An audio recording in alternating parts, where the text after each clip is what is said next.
Assalamualaikum warahmatullahi wabarakatuh. Saya Safriandi. Kali ini saya dari PT Bentareka akan memberi penjelasan umum penyusunan program pelaksanaan yaitu schedule program pembangunan rumah susun Kemensos di Kota Solo atau Surakarta. Jadi program itu terdiri dari milestone, lingkup pekerjaan, dan lintasan kritis. Berdasarkan waktu yang telah ditetapkan dalam kontrak bahwasanya pekerjaan dilakukan 9 bulan atau 270 hari kalender. Maka penyelesaian proyek bagian per bagian adalah saya dibagi menjadi 4. Satu, mulai proyek. Di sini saya mulainya tanggal 1 bulan 10. Artinya kalau ini berubah maka ini di bawahnya juga ikut berubah. Jadi kita ikuti saja dulu. Yang kedua adalah pekerjaan fondasi selesai yaitu 29 hari. Pengecoran struktur atap di sini akan selesai di tanggal 13 bulan 1. Pekerjaan arsitektur ME ini berakhir di akhir kontrak. Lingkup pekerjaan dari pembangunan ini yaitu pekerjaan pemancangan, struktur beton, arsitektur, mechanical, electrical, plumbing, dan pekarangan. Fondasi yang digunakan adalah tiang pancang square 350 mili x 350 mili. Pada gedung utama sebanyak 139 titik dengan kedalaman 9 meter dan pada GWT atau ground water tank sebanyak 6 titik dengan kedalaman 6 meter. Sehingga total pemancangan adalah 145 titik. Dan pengujian PDA test itu pada 5 titik. Pada program ini pemancangan gedung dibagi menjadi 2 zona A dan zona B. Setelah zona A selesai, maka dilakukan pengujian PDA test. Dan setelah lolos uji, maka pemancangan dilanjutkan untuk zona B. Pekerjaan pancang, durasi pemancangan adalah 2 minggu atau 14 hari dengan produktivitas per harinya yaitu 10 titik. Pekerjaan fondasi pelcap 1 minggu setelah pemancangan selesai. Penamaan struktur menggunakan metode meja terbalik. Balok dan plat lantai di elevasi 3.6 disebut balok plat lantai 2. Jadi kalau kita berdiri di sini, maka ini adalah lantai 2. Dan kolom antara elevasi 3.6 dan 70 adalah kolom lantai 2. Jadi di atas ini adalah kolom lantai 2. Pekerjaan besi kolom dilakukan dengan cara fabrikasi precast atau perakitan di barak kerja, sehingga instalasi dapat dilakukan dengan alat bantu, mobil crane atau alat sejenis, biasanya pakai tower crane, agar dapat lebih cepat terinstall. Instalasi besi dilakukan setiap hari dan minimal adalah 7 titik, jadi per harinya adalah 7 titik. Bagasting kolom yang perlu disediakan adalah tipe K45 5 set, K47 2 set, dan K44 1 set. Pengecoran kolom menggunakan bucket dengan tremie digantungkan di mobil crane. Minimal pengecoran per titik per harinya adalah 7 titik. Tahap struktur. Tahap pekerjaan struktur per lantainya adalah 22 hari. Pembongkaran peranca tidak boleh lebih cepat dari 14 hari sehingga kebutuhan total peranca adalah 2 set. Pekerjaan tangga dilakukan setelah lantai di atas siap dicor. Pengecoran lantai 1 dapat dilakukan setelah perancah dan bagasting lantai 2 dibongkar. Pekerjaan arsitektur dimulai pada lantai 2. Lantai 1 digunakan untuk gudang sementara. Jadi nggak dikerjakan dahulu tapi gunakan sebagai gudang. Dan dikerjakan setelah pekerjaan plesteran dinding lantai 3. Jadi setelah lantai 3 dindingnya sudah selesai, sudah bisa material-material dialihkan ke lainnya, maka lantai 1 juga dikerjakan. Pekerjaan arsitektur lantai 2 dimulai setelah keseluruhan perancah lantai 2 dibongkar. Jadi bongkar dahulu bagastingnya, perancahnya, baru lantai 2 bisa dikerjakan. Total durasi pekerjaan arsitektur per lantainya adalah 131 hari. Dari mulai dinding, pemasangan plafon, pemasangan keramik, jendela, dan pengecatan. ME mengikuti alur waktu pekerjaan struktur dan arsitektur. Pembuatan ground tank dan STP dilakukan setelah struktur bangunan utama selesai. Pemasangan paving block dilakukan setelah kulit bangunan gedung selesai. Maksudnya kulit itu ACP-nya, fasadnya lah. Pekerjaan taman dilakukan simultan dengan pekerjaan paving block. Lintasan kritis terjadi pada fondasi, struktur lantai 1 sampai dengan 5, arsitektur terutama di lantai 5, dan pemipaan di bawah tanah. Ini timeline-nya. Jadi kalau dilihat di sini adalah pekerjaan, ini milestone-nya ya, ada 4 milestone. Pekerjaan mulai, fondasi selesai, pengecoran, pekerjaan selesai. Nah, ini ada struktur tangga ya. Saya lanjut dulu ya. Data singkat untuk gedung luas lantai sekitar, saya bilang sekitar 572 meter persegi kali 5 lapis, yaitu sekitar 2.800-an. Yang panjangnya 139 titik ini untuk gedung ya. Kolomnya 44 titik, untuk 5 lapis berarti 220 titik. Waktu yang tersedia adalah 270 hari kalender atau 9 bulan. Recommended kami dari PT Bentareka wajib ada alat angkut mobil kren atau alat sejenisnya ya, agar mencapai 120 hari. Perancang scaffolding minimal 2 set, bagging kolom tipe K45 5 set, K7 2 set, dan K44 1 set. Perlu bar cutter dan bar bender. Saya masuk ke schedule. Nah, ini milestone-nya ya. Ini milestone-nya. Yang pertama ini ya, mulai. Kemudian fondasi selesai, ini di sini. Kemudian pengecoran selesai di sini ya, tanggal 13 ya. Kemudian proyek selesai di ujung sini. Nah, pekerjaan persiapan saya perlihatkan di sini ada pembersihan lapangan sesuai dengan RAB. Kemudian di sini ada pekerjaan K3 atau safety juga sesuai dengan RAB. Nah, kemudian di sini ada pekerjaan mobilisasi alat pancang. Jadi pertama-tama kita juga harus perhatikan mobilisasi alat pancangnya. Kemudian di sini saya membagi menjadi 2 zona. Zona A dari as 10 sampai 6, A aksen sampai D. Zona B dari as 5 sampai 1. Nah, jadi pemancangannya adalah 7 hari. Kemudian dilakukan tes PDA test di sini. PDA test di 5 titik ya. Kemudian dilanjutkan dengan pemancangan kembali. Baru pemancangan GWT dan kemudian alat itu dipulangkan. Nah, di sini file cap ini kita juga bagi menjadi 2 zona. Zona A dan zona B. Setelah PDA test dinyatakan oke, lalu kita melakukan penggalian pada zona A.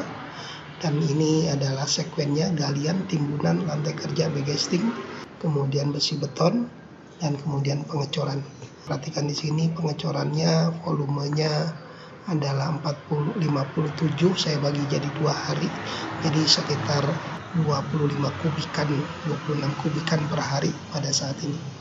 Kemudian juga dilakukan untuk tipe 2, pelcap tipe 1. Totalnya dari pekerjaan pelcap itu adalah 11 hari dan zona B juga 11 hari. Kemudian pembersihan lapangan atau pembuangan sisa-sisa tanah. Setelah pelcap selesai, kita masuk ke lantai 1. Di sini kita mengerjakan kolom. Nah, kolomnya tadi yang disampaikan ada 44 ya. Jadi kalau per harinya itu 7, maka sekitar 7 hari pengecorannya. Jadi 7 hari pemasangan bagging besi, 7 hari pemasangan bagging, dan 7 hari pengecoran. Pengecoran tiap hari ya. Jadi kalau kita perhatikan di sini, per harinya pengecoran itu adalah sekitar 7 kubik ya. Satu harinya itu 7 kubik. Setelah kolom selesai, kita lanjut ke bagging lantai 2. Bagging lantai 2 itu akan selesai ya 4 hari setelah kolom terakhir. Jadi waktu pengecoran di sini bagging sudah dimulai. Dan 4 hari berikutnya kolom perancang bagging semua selesai. Sehingga 2 hari berikutnya besi beton terpasang. Berikutnya adalah pengecoran. Pengecoran itu ada 2 jenis ya. Karena RAB-nya itu di sini ada 2 jenis. Jadi ada beton yang menggunakan mutu FC25. Nah, di sini kita lihat jumlah kubiknya adalah 45 kubik. Jadi kalau saya satukan berarti 45 sama 62 berarti sekitar 107. Nah, ini pengecorannya menggunakan konkrit pump ya. Jadi menggunakan konkrit pump agar bisa selesai dalam 1 hari. Setelah pengecoran selesai di lantai 2, lanjut ke pemasangan besi kolom ya, kembali dengan pola 7 harian. Sehingga kalau ini kita kumpulkan semua, totalnya adalah 22 hari per lantai. Gitu juga berlaku untuk di lantai 3 ya, plat balok dan kolom ya. jadi 22 hari. Lanjut ke pekerjaan arsitektur, nantinya arsitektur ngabisin 131 hari. Nah, di sini lantai 1 tidak kritis ya. Jadi yang kritis itu di lantai 5. Jadi di lantai 5 ini pekerjaan ini kritis ya. Karena kita melakukan pekerjaan lantai 5 ini adalah waktu-waktu akhir. Di sini juga ada yang namanya bongkar begesting. Jadi bongkar begesting ini sangat berpengaruh terhadap pekerjaan arsitektur. Pekerjaan lantai 2 ini akan baru bisa dimulai jika pekerjaan lantai 3-nya, pengecoran lantai 3 nih ya, itu dibongkar. Ya, setelah dibongkar baru dia bisa mulai untuk lantai. Demikian terakhir ya, terus kita juga bisa melihat timeline-nya. Timeline-nya ini dia timeline-nya. Nah, ini jadi langsung berada di Microsoft Project ya. Selain itu juga kita bisa melihat kurvanya. Jadi kurvanya adalah seperti ini ya. Di akhir-akhir ini ada pekerja ME sudah mulai, sehingga alat-alat itu juga memberi kontribusi progres yang tinggi. Untuk evaluasinya kita akan menggunakan pola dashboard, di mana dashboard ini akan menampilkan berapa waktunya, berapa nilai kontraknya ya. Di sini nilainya adalah ya, kalau ada selisih sedikit nanti bisa disesuaikan tanpa PPN ya. Jadi di sini ada kurvanya. Kemudian di sini ada nama kontraktor, nama konsultan. Kita juga bisa menampilkan jika progresnya ada di sini, atau misalnya hanya 4 minggu saja yang kita mau tampilkan, nanti akan tampil 4 minggu saja.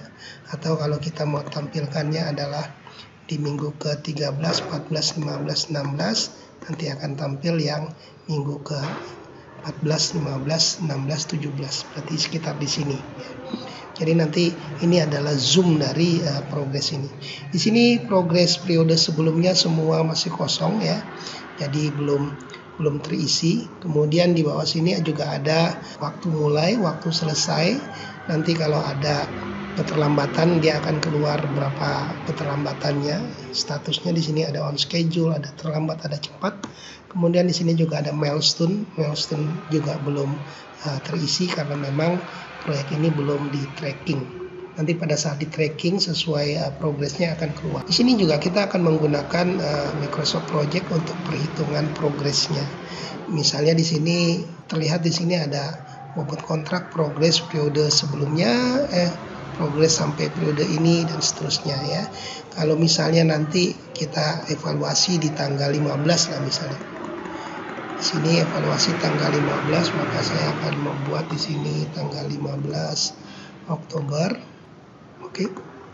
Jadi di sini ada satu garis menunjukkan tanggal 15, tanggal evaluasi. Di sini terlihat bahwasanya tanggal 15 itu bobotnya harusnya tercapai 2,3. Misalnya lah ya, misalnya kita nyatakan saja ini semua on schedule ya. Semua on schedule. Maka bobot yang keluar langsung adalah 2,3 sesuai ya. Jadi tidak ada deviasi.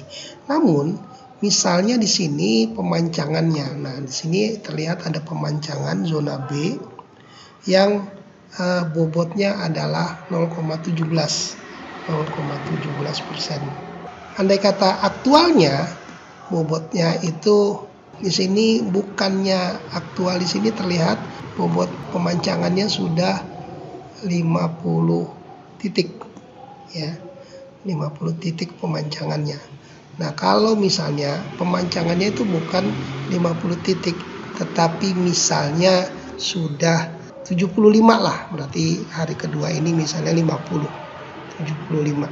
Nah, begitu saya buat 75, ini bobotnya langsung berubah. Dan di sini pemancangannya sudah 75. Jadi ini akan kita gunakan nantinya untuk menghitung progres, karena progres bisa langsung terkait dengan schedule. Andai kata pun misalnya estimasi ya, atau sebaliknya, misalnya ternyata di sini bobotnya ini hanya baru 5 dan sini juga baru 5, sini juga baru 5, atau dengan kata lain pemancangan baru 10 meter gitu ya, ini 1 meter, maka bobotnya juga akan terkoreksi di sini ya. Kemudian kalau misalnya remaining durasinya, kemungkinan remaining durasinya juga akan mundur misalnya. Jadi rencana misalnya durasinya itu remaining pertanyaan ini bukan tidak akan selesai dalam waktu 5 hari lagi, misalnya selesainya menjadi 8 hari. Ya, ini juga akan membuat pekerjaan lainnya tergeser. Coba lihat ya teman-teman, di sini juga akan tergeser. Ini akan bergeser. Nah, di dashboard kita juga akan terlihat nanti bahwasanya proyek ini tergeser. Nah, di sini harusnya 2,3 tapi kita hanya dapat 2,16. Kemudian ini terlambat 3 hari. Ya, jadi kalau kita lihat ini di minggu pertama, kedua, ketiga, keempat ya. Ya, kelihatan di sini ya. Bobotnya kelihatan di sini 2,16 dan aktualnya di sini adalah ya kelihatan di sini bobotnya. Nah, kembali lagi ke Gantt chart. Kita langsung mendapatkan nilai progresnya bahkan deviasinya. Nah, sementara itu ini presentasi kami. Terima kasih. Semoga proyek ini berhasil dengan baik. Salam Bentarika Cipta.